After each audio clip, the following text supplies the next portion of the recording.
So singer, actor, producer, fashion director, I mean, you've done so much and the list goes on, but that's not why I love you most. I love you because if the opportunity doesn't present itself for you, you go out and you create it.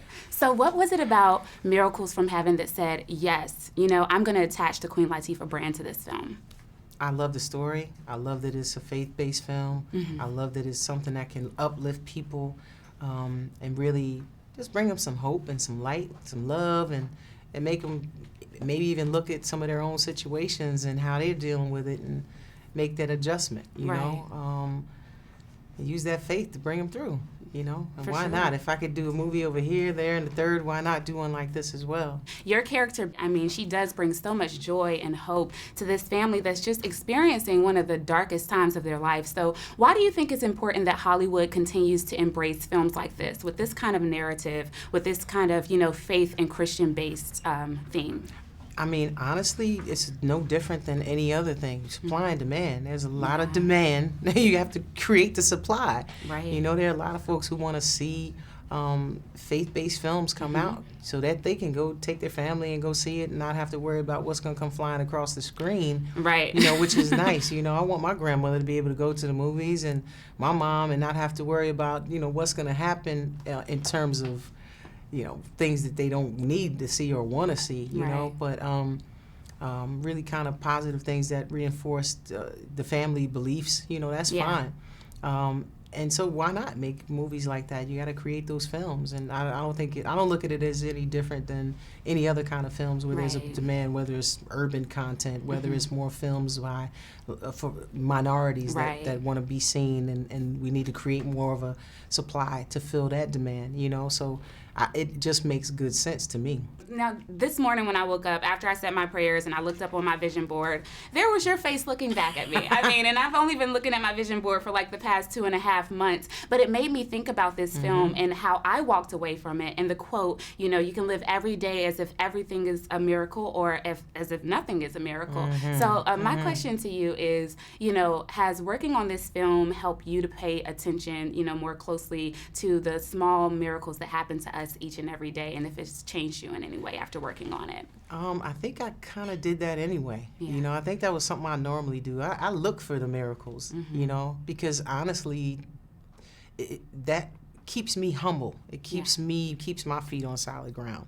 To really not make myself bigger than I am, not less than what I am, but not too big to see something simple and something happening right in front of you. I always want to be able to notice things like that, and I always want to be able to have a heart for other people, not get so hard or so protective of myself that I can't open up and, be open to what someone else is feeling.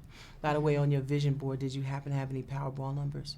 I didn't have any I'm just Powerball checking numbers. Because you are making things pop. So this could be the little miracle I've gonna been do looking that. for. Numbers. No. Next time I'm putting some numbers on there. I mean, this is why I love you. Such a pleasure sitting down with you. Loved you in the film. I can't wait for your next project. And thank you. I can just hope that, the next person who sees the film walks away as blessed as I was when I saw it. So that is my hope. Congratulations. That is my ultimate hope. You've done so much in film over the past couple of years. What was it about Miracles from Heaven that said, you know what, I want to attach my brand to this particular film?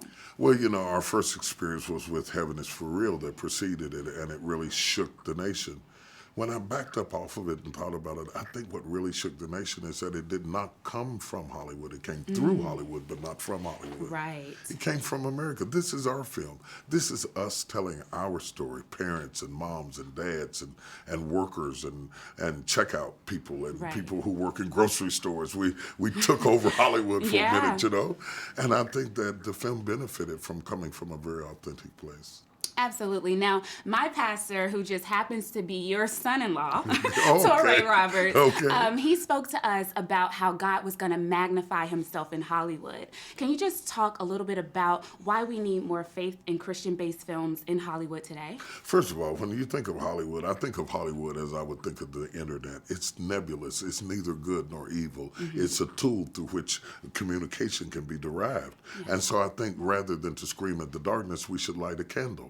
and become involved and get in there and tell the kinds of stories that mesmerize the audience. We don't have to have striptease acts and car chases or expensive budgets to be able to entertain people. We have to have heartfelt stories, good drama, great acting, and great presentation. And I think this film does all of that. Oh my God, it absolutely does. I would tell anybody that's going to see the film that they need a box of tissues because I cried the entire time.